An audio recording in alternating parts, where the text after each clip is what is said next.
Hi to everyone. Thanks, Diane, for introducing the meeting and for the sort of warm words. I just wanted to say a special shout out to our friends at Energous. You know why, but just wanted to say hi to you guys. In terms of what I'm going to talk about today, and hopefully it's a conversation, and anyone who was in the social value group yesterday, you might want to switch off because you've already heard some of this. You can go and make a cup of tea or go and do something a little bit more interesting than sort of listening to me. But I hope it's a conversation and that we can really get you guys engaged in. So what do I want to talk about here? So I want to talk about something called the Invest in Cumbria Alliance. And this has been a work in progress since the depths of the first lockdown, if you can remember that. And I think credit where credit's due. I'll shout out Paul Foster here, the former CEO of Sellafield, who reached out to us in the business cluster and said, in his experience as kind of a leader of a large anchor institution in the area, he felt like there was a gap, and he felt like there was an opportunity for a number of reasons for that gap to be filled and for stakeholders to come together. So what we did is we sort of started to bring together different folks in the area from across sort of community, local government, political leaders, the MPs, etc., to start talking essentially about a new approach to business and social value. And the conversation started very much around how the region can face into new opportunities. So areas of the UK that already have elected mayoral offices, etc., sort of have a head start in this space because they have an ability somewhat to engage with governments and the private sector investors on large opportunities to create both a vision for an area and a position through which they can start to engage with sort of potential opportunities that come in. So it was sort of in the absence of that sort of this conversation started. So as I said, it's the thinking is a new approach to business and social value, and sort of under that comes something called social contracts for investment.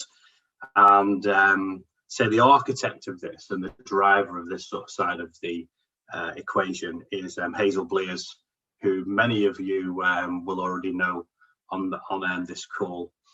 And Hazel's standpoint essentially was, how do you bring the community to the top level, top table conversation with inward investor type organizations, large investors, large developments? And two drivers behind that really. One is that increasingly something called ESG, which is sort of part of how developers now secure money from the sort of big organizations, your big investment funds like BlackRock, etc., have to demonstrate how they're going to deliver against environmental and social goals, etc. So more and more, the development of a community, the enhancement of a community becomes an important aspect through which large developers secure money. So that's the private sector aspect of it.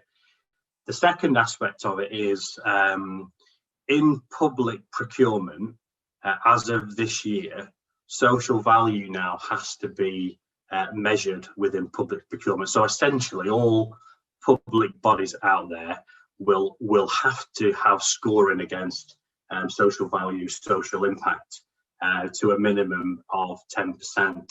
So increasingly we'll see those drivers coming through from the public sector as well. Now, you know, it's worth shouting out here that actually the NDA and in particular Sellafield have been really ahead of the game here because they've been doing that for some time. But as a result of the pandemic, I think we should all expect that increase in focus from government on those procurements to understand how they might level up in different regions, and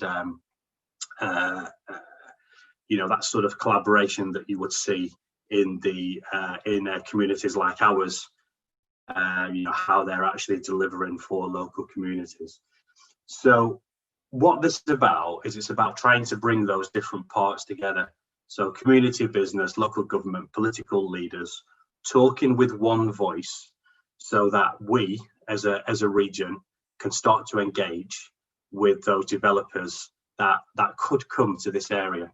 So this is about helping, there's other bodies out there doing this, but this is about helping the attraction in the first place, and then helping to ensure that what we do attract aligns with what we want to achieve for our communities. Because in some respects, you can sort of chase everything out there that you want in your backyard in the region and put a lot of effort into it. But actually, if it doesn't produce jobs in the area, if it doesn't enhance the local supply chain, if it doesn't help upskill people in the local area, if it doesn't help to attract businesses to come and locate here and again create jobs, etc., then I think areas like Cumbria should ask themselves a question: well, why would they invest time and energy into drawing out? So this is what it's about. It's about that partnership and relationship between region and potential developer. It comes at a time, I think, so on top of the sort of social value and the ESG piece that I mentioned, it comes at a time when actually Cumbria could be playing an even bigger role than it currently does on the national stage. So obviously, this is where we build the UK submarines. This is where we have the incredibly important mission through Sellafield. But when you look at a net zero scenario by 2050, and any of you that have had chance to see anything in the white paper or the government's 10-point plan would recognise that huge things have to happen in the UK to get to the point of net zero. There's a massive energy transition that needs to take place. It was put to me recently that every piece of infrastructure that will be developing energy, delivering energy, generating in the UK in 2050, none of it exists yet. Now, Hinkley Point C, when it's online, would be one of those assets, but nothing generating power today will be generated in 2050. So that's a big deal. And then when you put that alongside the fact that we're transitioning now away from fossil fuels, it's going to be far more about renewables, far more about nuclear.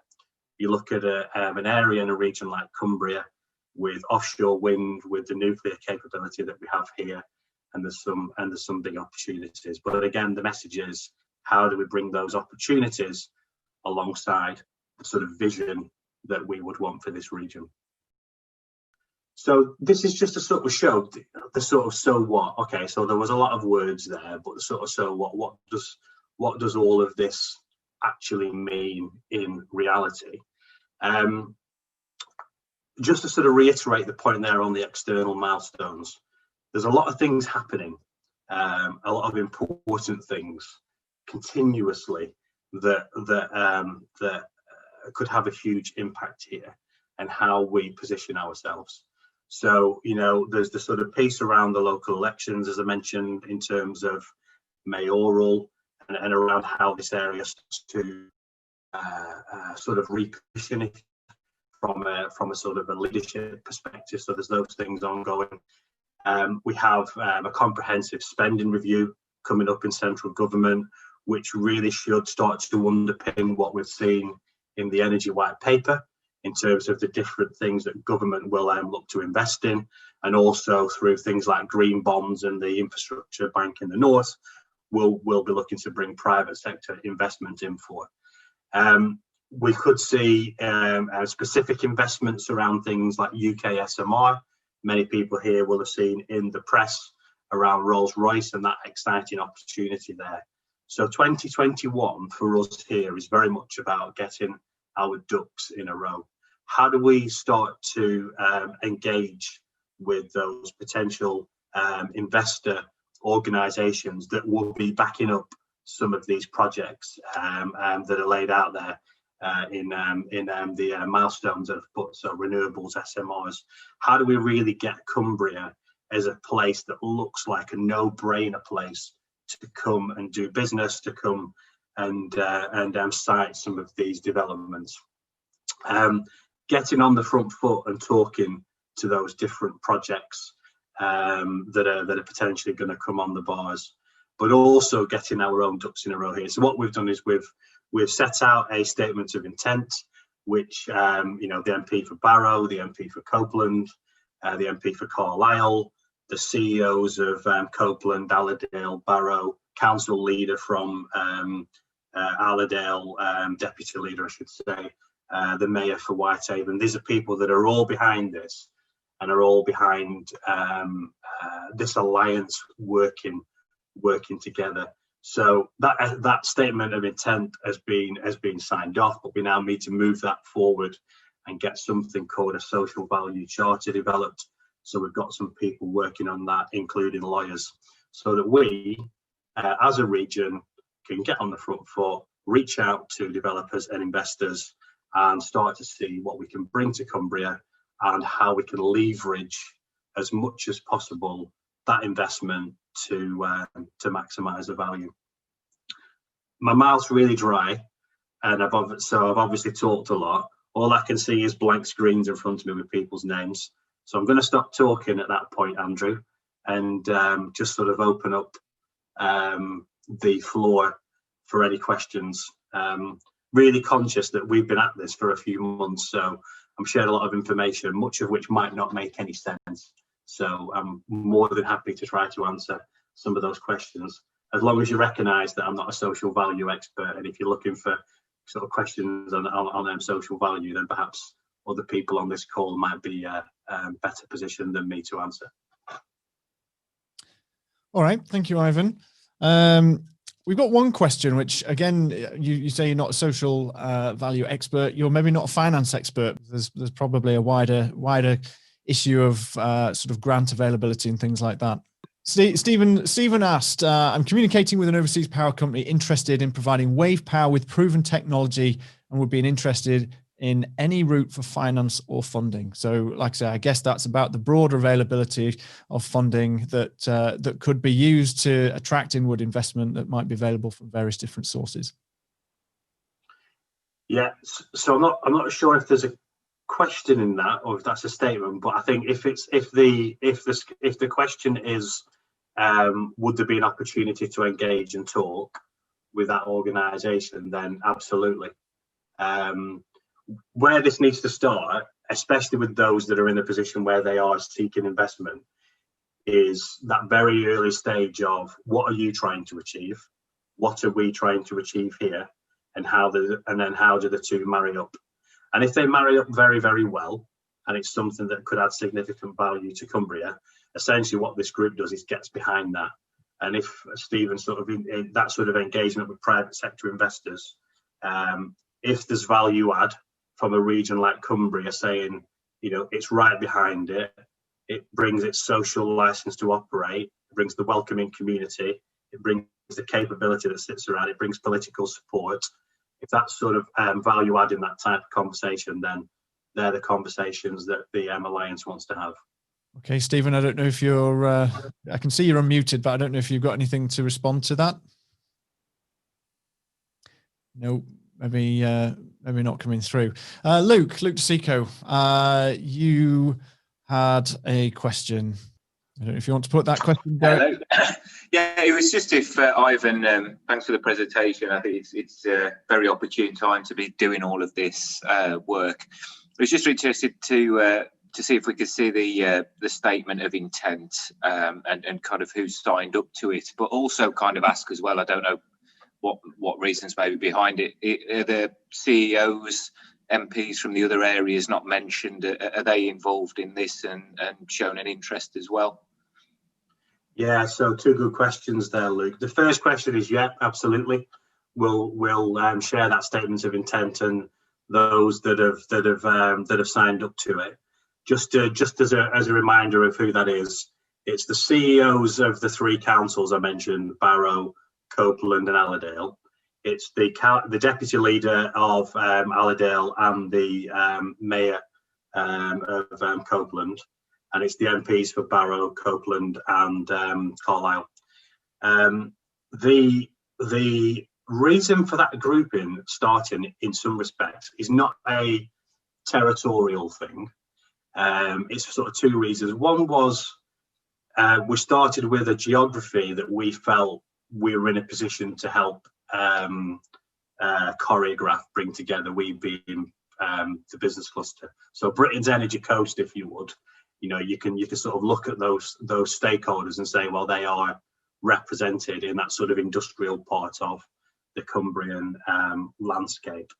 And then the other aspect is they were all really keen. So they wanted to sort of get involved in the conversation and help to sort of develop the conversation. My view is, like anything that sort of starts and then you want to grow arms and legs and actually to be sustainable, and given it's got Cumbria in the title, it needs to be a Cumbria thing. So it needs to be very inclusive, and it needs to be open door to those that buy into the philosophy and want to see it succeed and help it succeed. And Luke, you were interested about getting a copy of the slides. I can't see anything particularly sensitive in those slides. Are those slides going to be available for download on the website, Ivan? Do you know? Yeah, I can do that. What we'll do is we'll just put a caveat on the schedule piece, which is just to say, that's the beginning of 2021, looking ahead into what we may or may not do. So it's not it's not written in stone or anything like that. It's a sort of a look ahead to say what we could do. In particular, those particular projects. So those projects aren't people we're signed up with or anything like that.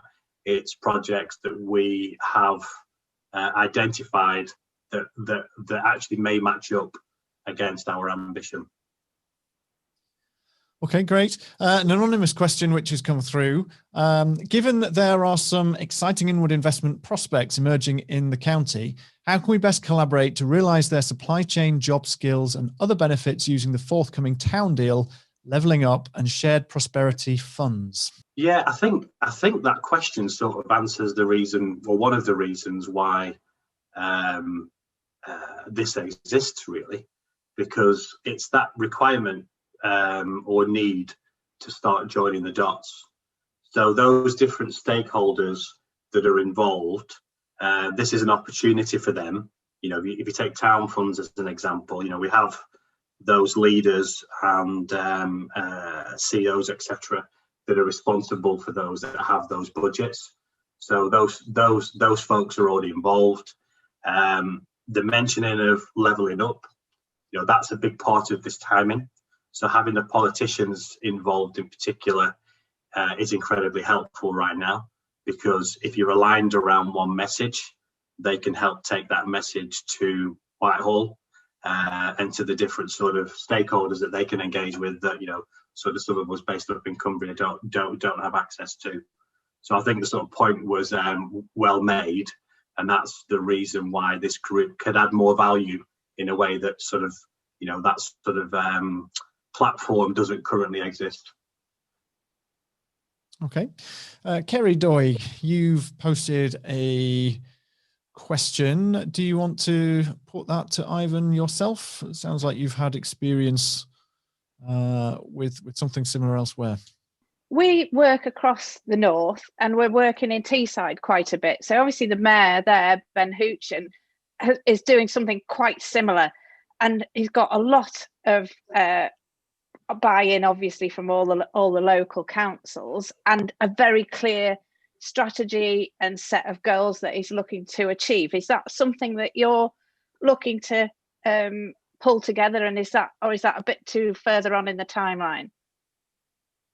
No, it's a really good analogy to make, actually. And as well as not being an expert in social value and other things, I'm not an expert in local politics either. But the group sort of mentioned quite often Ben and what's happening in the northeast has actually been an example, really, of the added value that you can have when you've got that sort of coordinated leadership on behalf of sort of multiple parts of the geography. And again, this is no sort of political spin on this.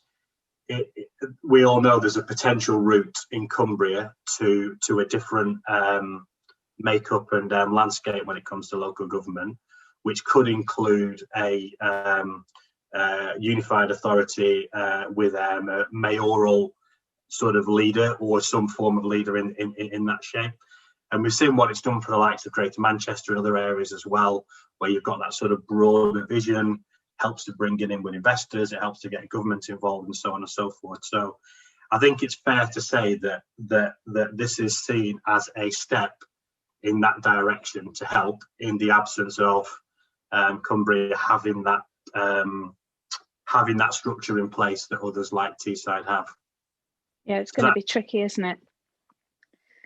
And obviously that helps attract investment, doesn't it? That they've got that cohesive approach and a whole strategy as well. Yeah. Thanks. All right. Well, we've just gone 11. There's no further questions that I can see. So I think we'll probably draw that part of the presentation to a close. But Ivan, is there anything that you can share with people for them to get more involved or by way of follow-up from some of the information you've shared this morning? Well, first off, thanks for listening and thanks for asking questions. The first time we talked about this was in the context of No One Left Behind and kind of what the pandemic did in terms of really getting us thinking about what more can we do in different ways in this area to sort of connect up the different communities. This was a sort of the first opportunity to sort of come out really and then start to share the initiative with people. And over the coming weeks and months, there'll be more coming out and there'll be more participation. There's a relationship that we have, a partnership that we have with the Cumbria Data Cooperative, and they've been reaching out through quite an innovative sort of engagement survey to get the ideas and thoughts of people within Cumbria that can contribute to an evidence base that we need. That's something I should have mentioned. This needs to be underpinned by an evidence base. It can't be, in inverted commas, big wigs behind closed doors deciding what's good for everybody and then sort of trying to contract with developers on that basis. A part of this is how we bring in a genuine voice of the community. So I know Hazel's already shared the survey, but again, I mean, maybe if that needs to go around the group again, so you can see what you need to do to get involved. It took me 15 minutes, and I really enjoyed it. It was one of those ones that's really well thought out and sort of different. It's not very dry. So that's a first way in which you can get involved and contribute. I can send that in the follow-up email again today, Ivan, for you. Okay. Thanks, Hazel. All right. Okay. Thank you, Ivan. There's no further questions come through in the meantime. So thanks for your time and sharing that information. We'll move on. And next up on today's agenda is Jason from the Shadow Board, Jason Savage. So, Jason, I'm going to pop up a slide for you, but I'll let you unmute your mic. Yeah, thank you, Andrew. So Diane sort of said in the start of the meeting, so obviously we normally have a BECBC Business Cluster Awards where we showcase the achievements of our membership, but with the current circumstance, we weren't able to do that last year. On the Shadow Board, we thought that would be a real shame, actually, to, in such a difficult year, not highlight some of the great work some of our membership have done, or great work all our membership have done. So we launched the Shadow Board Awards as an initial one-off awards to highlight those achievements. We decided that we would match it to our strategic theme. So we have 4 strategic themes on the Shadow Board. And we had some great entries, more entries than we thought we were going to get, actually. So well done and thank you to everybody who entered. It was really tough choice for all of the categories, actually. But we did come up with some winners because we had so many great entries. We decided to do highly commended as well for each category.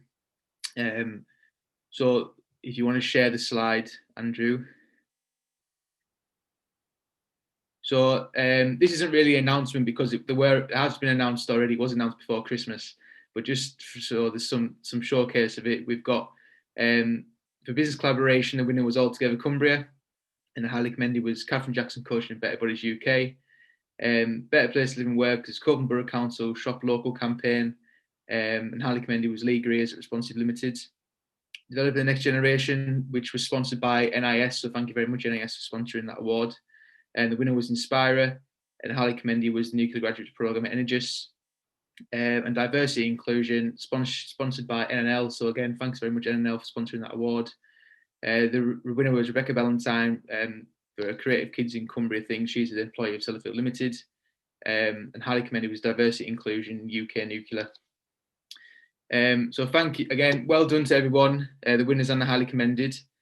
It really does show that there's been some great work of our membership over the year. I won't go into obviously the detail of each one, but if you go onto the website, there's a press release there that goes in a little bit more detail of why the winners were chosen. There's also a podcast that we did with the winners before Christmas, and that's on the BECBC YouTube channel, but also there's a link to it if you go on the news article on the website. And again, thank you to our sponsors for sponsoring those 2 awards.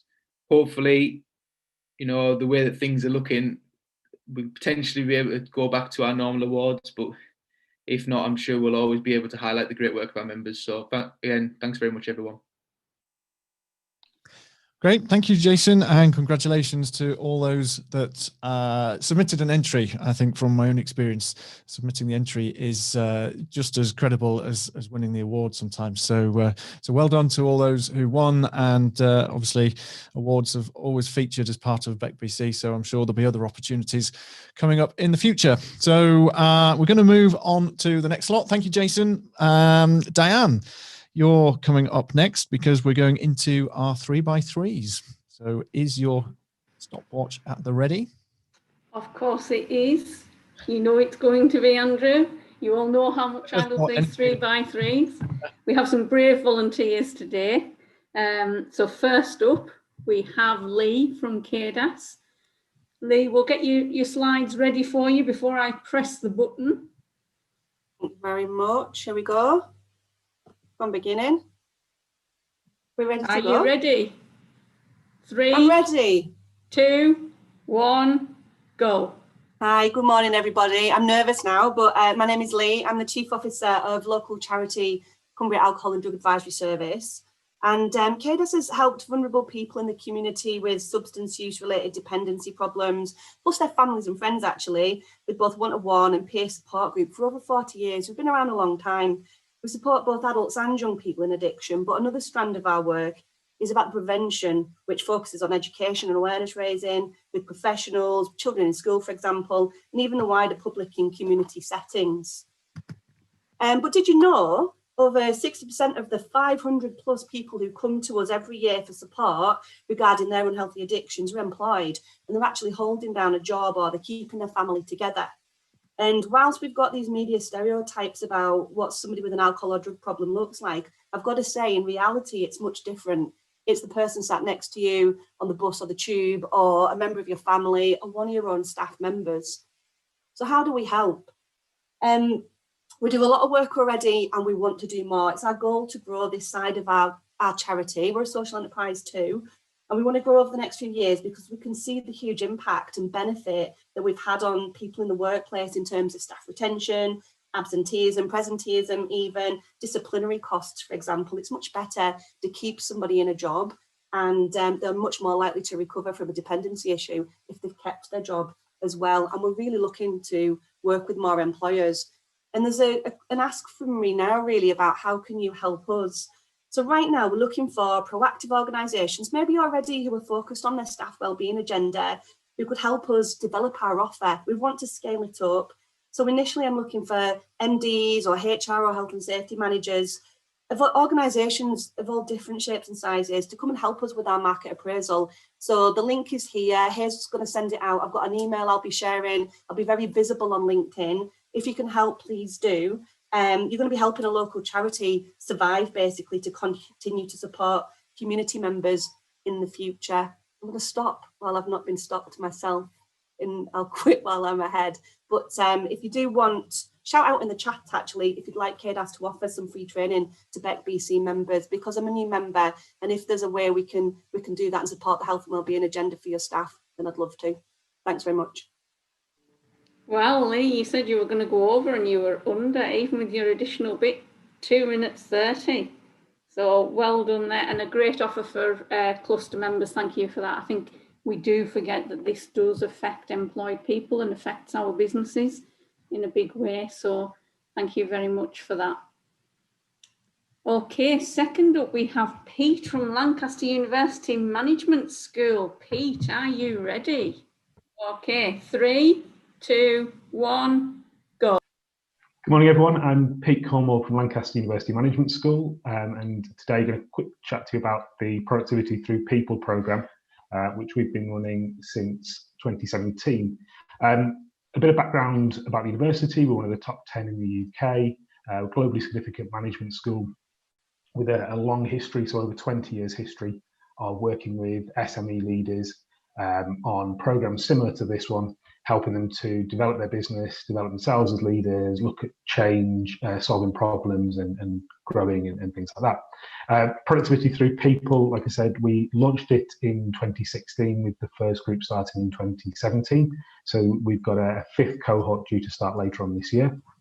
And it came off the back of the Productivity Leadership Group and a report that came out of, I think, in 2015, 2016, that looked at UK productivity and how can it be improved. At the time, we were lagging far behind our European counterparts and global competitors as well.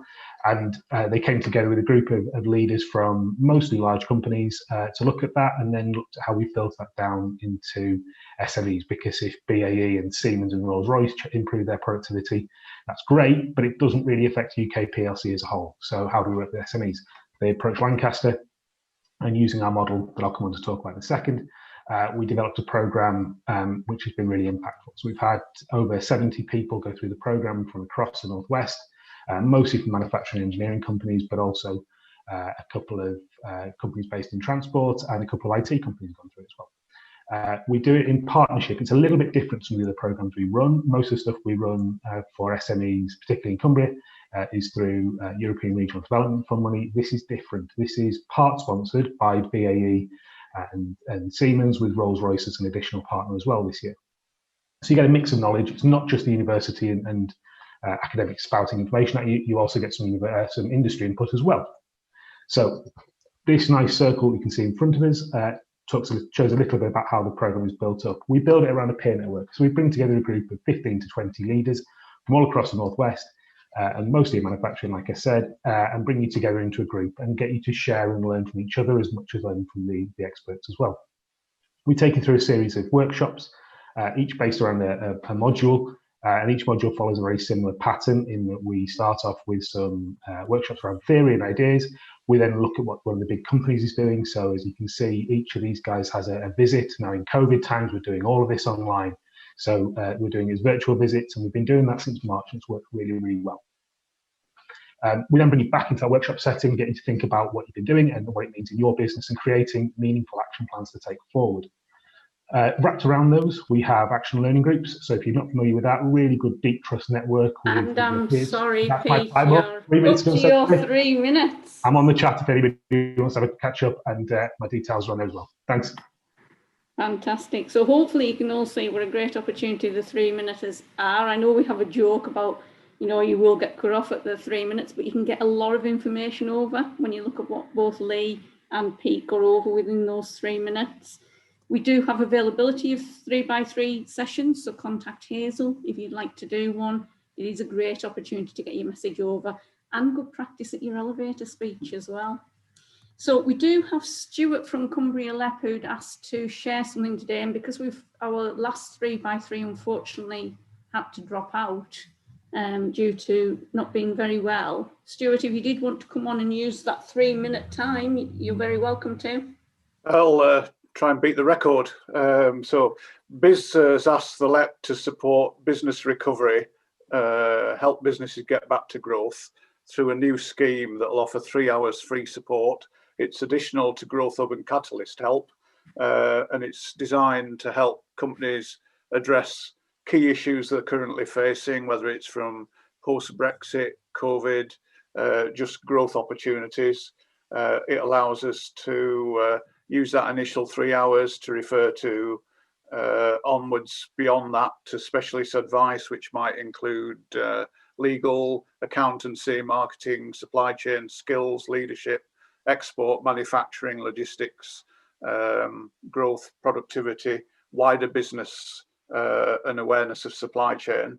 And we started to roll that out on Wednesday last week in a second phase after some initial pilot work from October.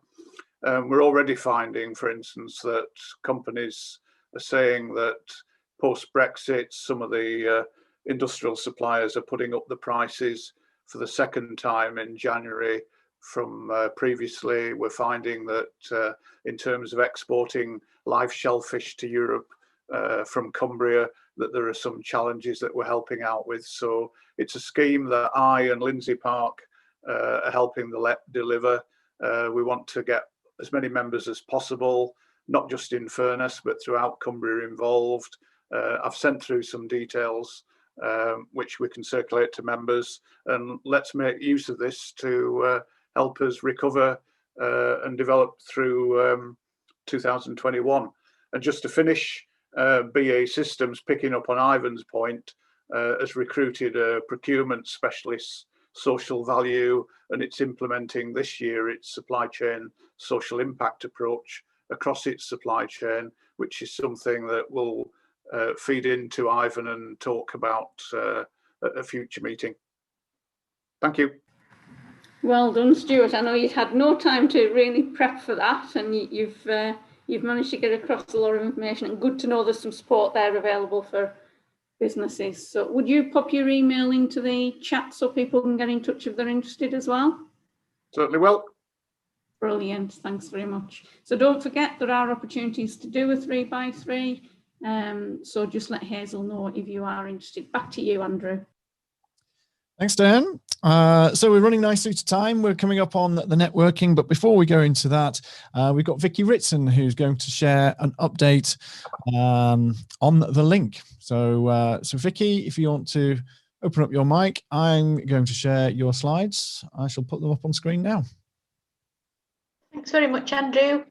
Happy New Year, everybody. I know I normally occupy this slot, and thanks to the cluster for letting me return, because it's a new year and we have a new name. So the Business and School Collaboration Programme has become the link.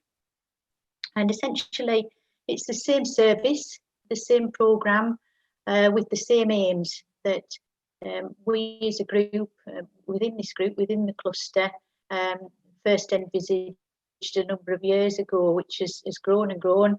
And now we have some extra benefits to offer in that the link can now extend to offer support to schools throughout the county, which will be great. And we have secured some European social funding to run the programme, hopefully for the next couple of years. So two really good developments there that will expand the service that we're offering. So I came back in September, and last term was really busy. We did adapt to the circumstances at the time, and as Jason alluded to, we adapted the service so that we could continue our offer, and it was well received in schools. So we did lots of mock interviews, we did some live chats, and we also created a library which is ever growing of video clips that we can share with schools from employers. In terms of this term, we're having to adapt again. Obviously, things have changed again, but unlike the first lockdown, we are still engaging with schools.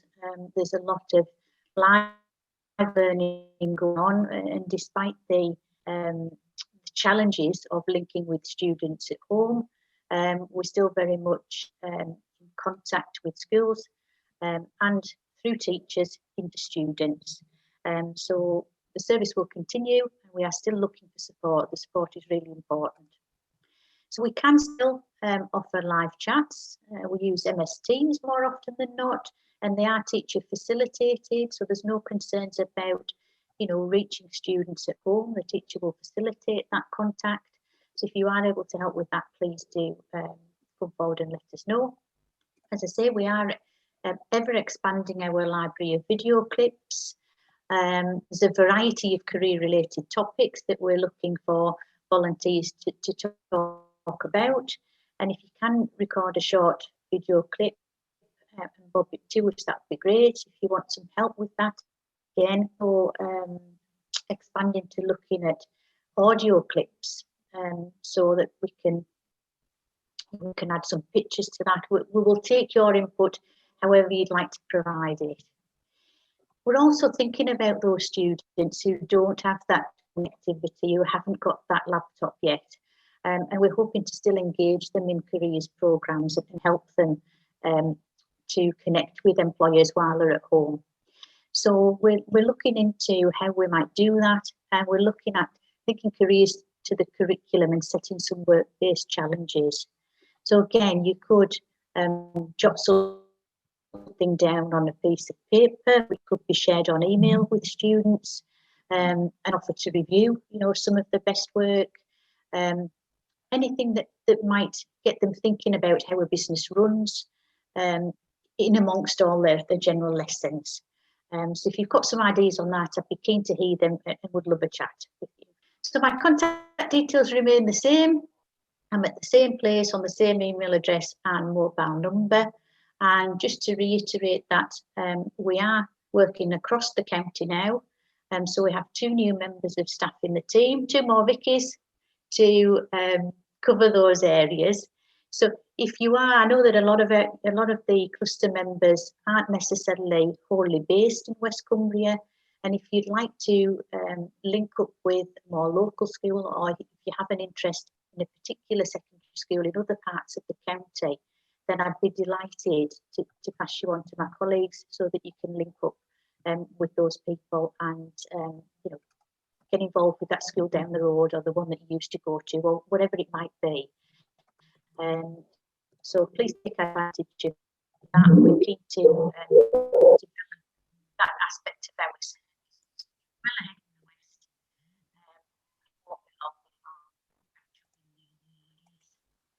That's it from me. Thanks very much. Thanks, Vicky. That's great update. So we've come to the end of the formal part of the session, and we're going to be moving on to some networking. So thanks very much. That draws today's meeting to a close. Thank you, everybody. Take care, stay safe, and we'll see you at the next meeting.